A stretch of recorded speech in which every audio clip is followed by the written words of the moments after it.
আসসালামু আলাইকুম দর্শক, আজকে আপনাদের সাথে শেয়ার করছি জয়ফল-জয়ত বা অন্যান্য দামি মশলা বাদে কিভাবে ঘরোয়া মশলা দিয়ে খুবই মজাদার কাটা রোস্ট তৈরি করবেন সেই রেসিপি। আজকের রোস্টটা তৈরি করবার জন্য এখানে আমি ব্রয়লার চিকেন 4 পিস নিয়ে নিয়েছি। এখানে রান আর থানের অংশটা মিলিয়ে নিয়েছি। খুব ভালোভাবে ধুয়ে পরিষ্কার করে ম্যারিনেটের জন্য এখানে লবণ, মরিচ, আদা রসুন পেস্ট আর সামান্য পরিমাণ হলুদের গুঁড়া দিয়ে দিলাম। হলুদের গুঁড়াটা দিয়েছি জাস্ট একটু কালার আসার জন্য।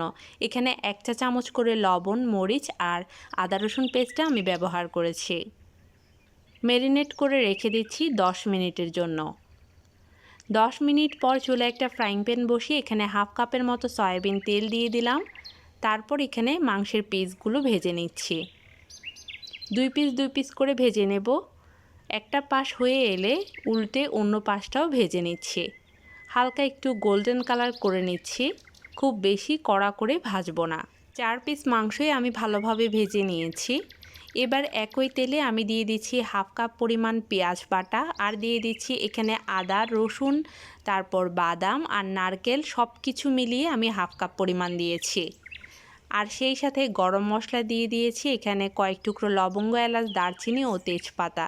সব কিছু তেলের মধ্যে একটু ভালোভাবে কষিয়ে নিচ্ছি। এবার এখানে আমি গুঁড়ো মশলাগুলো অ্যাড করে দিচ্ছি। এখানে আমি 2 টেবিল চামচ পরিমাণ ধনিয়া গুঁড়া, 1 টেবিল চামচ পরিমাণ জিরা গুঁড়া, 1 চা চামচ পরিমাণ মরিচের গুঁড়া, 1 চা চামচ লবণ দিয়ে দিয়েছি। এখানে আমি হলুদের গুঁড়া, জয়ফল-জয়ত্রীর গুঁড়া এইসব মশলা কিন্তু স্কিপ করেছি।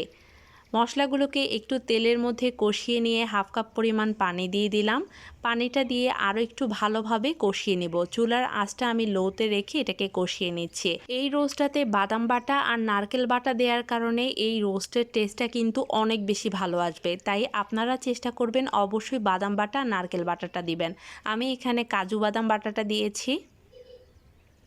তেলটা যখন উপরে এইভাবে উঠে আসবে তখন এখানে আমি 1/3 কাপের মতো দিয়ে দিচ্ছি টক দই আর 1 চা চামচ পরিমাণ চিনি দিয়েছি। টক দইটা দিলে গ্রেভিটা অনেক ঘন আসে আর টেস্টটা অনেক ভালো আসে। আর টক দইটা দিলে অবশ্যই চিনিটা দিবেন। মশলাটা ভালোভাবে কষানো হয়ে গেলে এখানে মাংসগুলো দিয়ে দিতে হবে। একে একে ভেজে রাখা মাংসগুলো সব দিয়ে দিচ্ছি। এবার এখানে দিয়ে দিচ্ছি 1 কাপ পরিমাণ তরল দুধ। দুধটা দেয়া হয়ে গেলে এখন এখানে আমি দিয়ে দিব কয়েকটা কাঁচামরিচ। কাঁচামরিচের কারণে খুব সুন্দর ফ্লেভার আসবে। উপর থেকে কিছুটা পেঁয়াজ বেরেস্তা দিয়ে দিচ্ছি। এবার চুলার হিটটা লো থেকে সামান্য পরিমাণ বাড়িয়ে রেখে ঢাকনা দিয়ে ঢেকে এটাকে আমি ঝোলটা ঘন হওয়া পর্যন্ত রান্না করে নেব। মৃদু আঁচে আমি এই রোস্টটাকে রান্না করে নিয়েছি। প্রপারলি সেদ্ধ হয়ে গিয়েছে মাংসগুলো, গ্রেভিটাও অনেকটা ঘন হয়ে এসেছে। এখন নামিয়ে নেওয়ার পালা। তো নামানোর ঠিক আগ মুহূর্তে আমি এখানে 1 চা চামচ পরিমাণ ঘি দিয়ে দিচ্ছি।